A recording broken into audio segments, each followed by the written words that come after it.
Assalamualaikum warahmatullahi wabarakatuh. Menyatukan agama samawi di akhir zaman. Dalam nubuat seluruh agama samawi dikabarkan akan datang seorang pembaharu atau penyelamat di akhir zaman. Yahudi menyebutnya Mesias, Buddha menyebutnya Maitreya, Hindu menyebutnya Kalki Avatar, Nasrani menyebutnya kedatangan Isa Al-Masih, dan Islam menyebutnya Al-Mahdi. Di Jawa ia dikenal sebagai Satrio Piningit. Pertanyaannya, apakah mereka adalah orang yang sama atau orang yang berbeda? Dan apakah kedatangan mereka terjadi di zaman yang berbeda-beda atau di satu zaman yang sama? Mari kita bahas dengan logika dan kebijaksanaan. Yang pertama, logika tentang kedatangan sang pembaharu.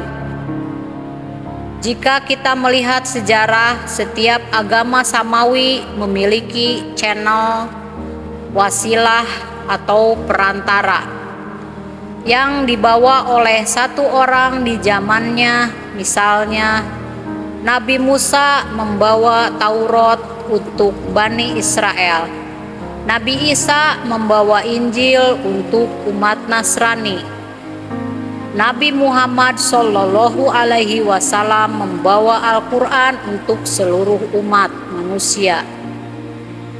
Dalam setiap zaman hanya ada satu channel wasilah yang dibawa oleh satu orang. Tidak pernah ada 2 atau 3 rasul yang membawa wasilah di zaman yang sama. Ini adalah pola Tuhan yang konsisten. Satu zaman, satu pembawa pesan. Yang kedua, agama samawi di akhir zaman rusak dan butuh pembaharuan. Di akhir zaman seluruh agama samawi dikabarkan akan mengalami kerusakan. Nabi Muhammad Shallallahu Alaihi Wasallam bersabda, Islam akan kembali asing sebagaimana awalnya. Artinya agama Islam pun akan kehilangan esensinya, hanya tinggal nama dan ritual tanpa makna. Al-Quran akan tetap ada, tetapi hanya sebagai tulisan tanpa dipahami isinya dalam kondisi seperti ini. Seluruh agama samawi membutuhkan satu pembaharu yang akan membangkitkan kembali esensi agama tauhid. Pembaharu ini tidak datang untuk membawa agama baru, tetapi untuk menyatukan seluruh agama samawi dalam satu kebenaran,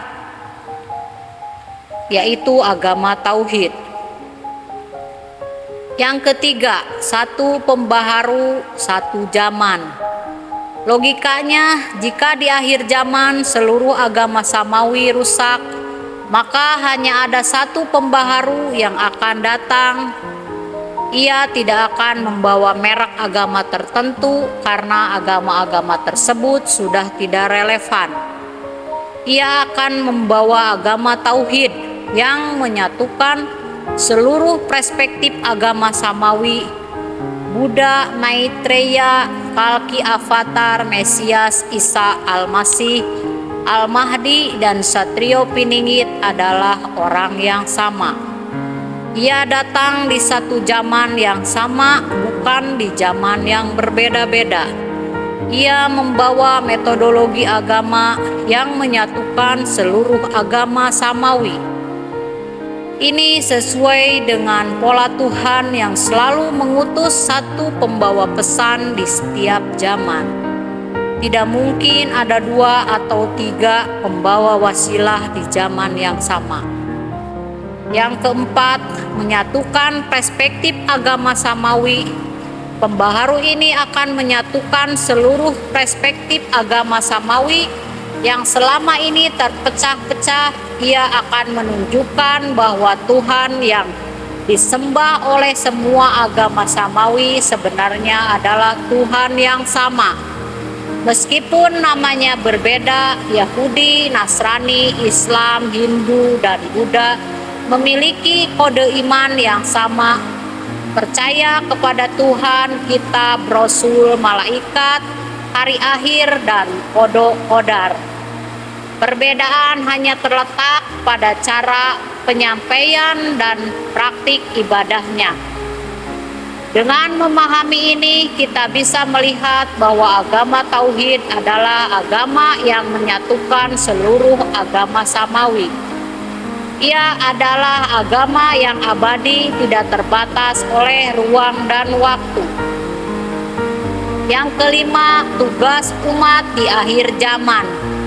Di akhir zaman, tugas kita adalah mengenal Tuhan dengan sebenar-benarnya, ma'rifatullah, dan menyebarkan kebenaran tauhid. Nabi Muhammad Shallallahu Alaihi Wasallam bersabda, "Awaludini ma'rifatullah."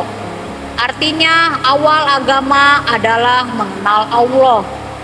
Kita harus mengenalkan cara menyembah Allah kepada ahli kitab dan semua orang yang terdogma oleh agama baru. Kita harus menunjukkan bahwa Tuhan yang disembah oleh semua agama samawi sebenarnya adalah Tuhan yang sama. Mungkin itu yang bisa saya sampaikan saat ini. Jangan lupa subscribe, like, dan komen channel YouTube-nya Mak Ujang. Wabillahi taufik wal hidayah, wabiridho wal inayah. Wassalamualaikum warahmatullahi wabarakatuh.